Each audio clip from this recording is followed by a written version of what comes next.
संसद में 2 अप्रैल को लोकसभा में वक्फ बिल पेश होता है।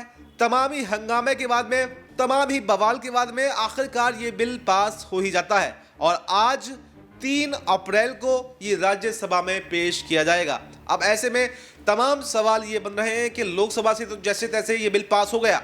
नीतीश कुमार और चंद्रबाबू नायडू, जिन पर मुसलमानों की नजरें टिकी हुई थी, उन्होंने कोई भी साथ मुसलमानों का नहीं दिया और यहां पर बीजेपी का समर्थन करते हुए दिखाई दिए। जी हां, नमस्कार, नेक्स्ट 9 न्यूज पर आपका बहुत बहुत स्वागत है और मैं हूं आपके साथ वफा अब्बास। इस वक्त हम बात कर रहे हैं वक्फ बिल के बारे में, क्योंकि वक्फ बिल इस समय चर्चा का विषय बना हुआ है और पूरे देश में यहां पर एक तरफ मुसलमानों का गुस्सा देखा जा रहा है तो एक तरफ बीजेपी इसको लागू करवाने पर तुली हुई है। ऐसे में इस बार पूरा समीकरण आपको बताने की कोशिश करते हैं कि आज जो राज्यसभा, लोकसभा से तो जैसे तैसे ये बिल पास हो गया, लेकिन आज राज्यसभा में पेश होगा तो क्या राज्यसभा में ये बिल पास हो पाएगा या नहीं हो पाएगा, क्या पूरा समीकरण है आपको बताने की कोशिश करते हैं। राज्यसभा में कुल 234 सांसद इस समय हैं।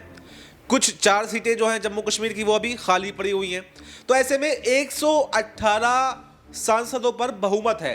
वहीं पर अगर बीजेपी के सांसदों की बात करें तो बीजेपी के पास सांसद हैं 98 के आसपास लगभग, और समूचे एनडीए की अगर बात करें तो एनडीए के पास बैठते हैं 113 सांसद। वहीं पर 6 ऐसे सांसद हैं जो राष्ट्रपति के द्वारा मनोनीत किए जाते हैं और आमतौर पर यह देखा जाता है कि कोई भी बिल हो वो हमेशा सरकार के समर्थन में ही वोट करते हुए दिखाई देते हैं।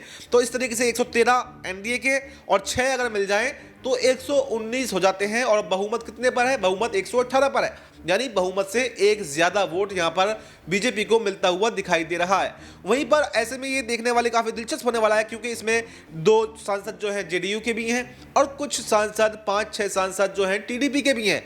अगर यहां पर जेडीयू या टीडीपी के सांसद अगर क्रॉस वोटिंग कर जाते हैं या कुछ बीजेपी के सांसद अनुपस्थित रहते हैं, यानी राज्यसभा में नहीं पहुंचते हैं, तो ये बिल पास होने में बीजेपी को कड़ी मशक्कत का सामना करना पड़ सकता है। वहीं पर अगर विपक्ष के सांसदों की बात करें तो 27 सांसद राज्यसभा के यहां पर कांग्रेस के पास में है।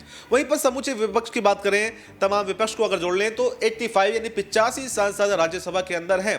तो ऐसे में ये देखा जा रहा है कि लोकसभा से ये बिल भले ही पास हो गया हो, अक्सर बिल लोकसभा से तो पास हो जाते हैं लेकिन कुछ बिल राज्यसभा में अटके हुए दिखाई देते हैं। और वक्फ बिल के मुद्दे पर जहां पर सबकी नजरें अभी भी टीडीपी के सांसदों पर, जेडीयू के सांसदों पर और बीजेपी के सांसदों पर भी टिकी हुई हैं, क्योंकि कुछ बीजेपी के सांसद भी यहां पर बीजेपी से खुश नहीं है। और आपने देखा कि one nation one election bill जब आया था तो खुद बीजेपी के अपने बड़े बड़े चेहरे, नितिन गडकरी, ज्योतिरादित्य सिंधिया, कई बड़े बड़े चेहरे उसमें शामिल नहीं हुए थे। तो ऐसे में अगर बीजेपी के कुछ सांसद अनुपस्थित भी रहते हैं, किसी का समर्थन नहीं करते हैं, तो यहां पर बीजेपी को इस बिल को पास करवाने में बड़ी मेहनत मशक्कत का सामना करना पड़ सकता है और उसका सपना वक्फ बिल को पास कराने का धराशायी हो सकता है। अब ये देखना काफी दिलचस्प होने वाला है कि आज संसद में यानी राज्यसभा के अंदर यह बिल पास हो पाता है या फिर नहीं। इस पूरे मुद्दे पर आपकी क्या राय है? कमेंट बॉक्स में अपनी राय जरूर दें और बाकी देश दुनिया से जुड़ी तमाम बड़ी जानकारी के लिए देखते रहें नेक्स्ट 9 न्यूज।